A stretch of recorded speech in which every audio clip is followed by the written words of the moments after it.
Plus de discours entre les quatre murs, place à l'action. C'est le signal fort qu'envoie le réseau des femmes et développement Refait et son partenaire technique et financier l'UNFPA Togo à travers ses sorties sur le terrain, marquant ainsi le lancement officiel mardi 25 novembre 2025 de la campagne des 16 jours d'activisme contre les violences basées sur le genre dans la région des savanes au Togo. Orangeons le monde, élevons nos voix pour l'élimination de toutes les formes de violence et de discrimination basées sur le genre est l'appel pressant que lancent ces entités à l'égard de toutes les parties prenantes. Bref, c'est de demander à tout le monde de passer aux actes, plus de discours. Nous voulons vraiment que quelque chose soit fait pour qu'on sente que les gens agissent contre les violences basées sur le genre, que ce soit les violences numériques, que ce soit les violences physiques, que ce soit toutes les formes de violence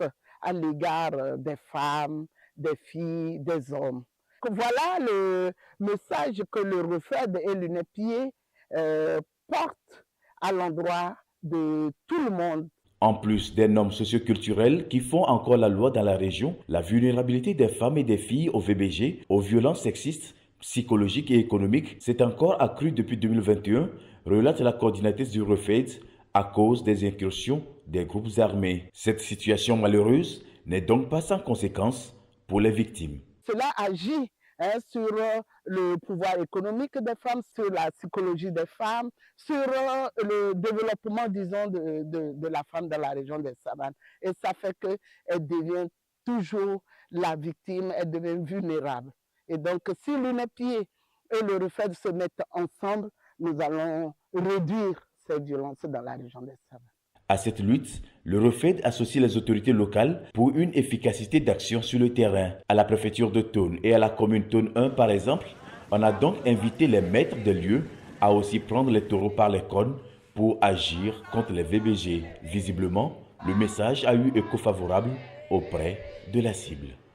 Soyez rassurés, la mairie est avec vous et la mairie vous soutient contre les violences faites aux femmes.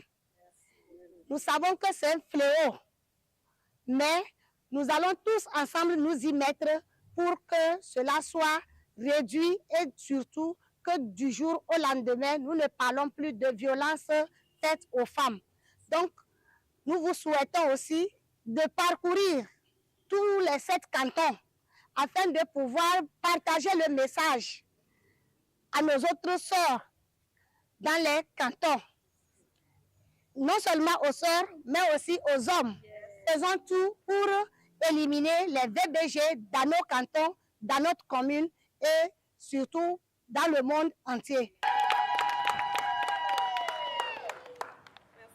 Je voudrais aussi saluer l'initiative, saluer votre démarche qui consiste à défendre les droits des femmes.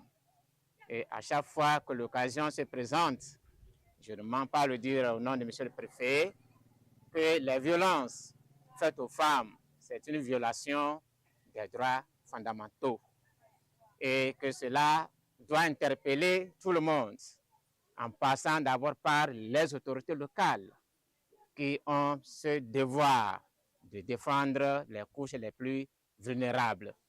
Donc, ce combat, vous pouvez compter sur l'engagement et la volonté de monsieur le préfet. Que à chaque fois que vous pensez que monsieur le préfet peut être utile, n'hésitez pas à frapper aux portes de la préfecture.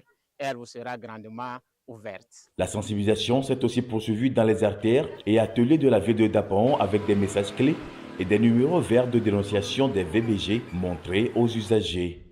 Une émission de sensibilisation de masse a d'ores et déjà été organisée le même jour sur une radio de la place pour que le message atteigne les zones les plus reculées. Les invités ont notamment abordé le thème général retenu par les Nations Unies pour cette édition et qui est uni pour mettre fin à la violence numérique contre les femmes et les filles. Ils ont essentiellement mis l'accent sur la loi togolaise en la matière en donnant les numéros verts au public. Au Togo, tout harcèlement ou toute violence, parce que la plupart des violences, mes collègues ont beaucoup expliqué dessus, et toute violence ou tout harcèlement qu'une personne subit en ligne, la personne peut porter plainte. C'est l'information la plus basique qu'il faut garder. Il y a des numéros verts, comme je le disais tantôt, 82, 84 pour signaler les violences basées sur le genre, 82, 50 pour les violences en milieu scolaire, 10, 11 pour les protections de l'enfant. Une petite fille dans ton quartier, un petit garçon dans ton quartier qui est maltraité, appelle le 10, 11. On ne saura pas que c'est toi. Et le 10, 14 pour signaler les cas de viol. Je rappelle encore que le One Stop Center est vraiment